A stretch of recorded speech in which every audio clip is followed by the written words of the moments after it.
नमस्कार. तर आज आहे आमच्या लग्नाचा चौथा वाढदिवस आणि मी आणि राया निघालो आहोत पुण्यामध्ये फ्रेंडशिप गार्डनला. दुपारनंतर गेलो 4च्या नंतर, कारण की पावसाचं वातावरण झालं होतं आणि छान होतं. तिथे बसायला पण जागा होती. आम्ही त्याचे नेटवरती आणि रील्समध्ये फोटो पाहिले होते.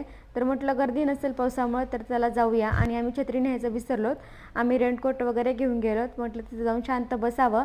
आम्हाला मस्त असं एक ब्लॉग शूट करायचा होता आमच्या लग्नाचं आम्ही कसं जमलं, काय काय आणि ह्या सगळ्या गोष्टी. तर मग ते शूट करायला आम्हाला काही जमलंच नाही, कारण की लोक पण भरपूर होते आणि पाऊस पण येत होता. त्याच्यामुळे आम्ही थोडंसंच प्रयत्न केला, पण शूट करायचं काही झालं नाही. एखाद्या दिवशी नक्कीच आम्ही तो ब्लॉग आम्ही शूट करणार आहोत. तर मग असं आम्ही थोड्या वेळ तिथं फोटोज रील्स वगैरे काढले आणि पावसामध्ये पण खूप छान वाटत होतं. खूप जास्त पाऊस नव्हता, थोडाच होता.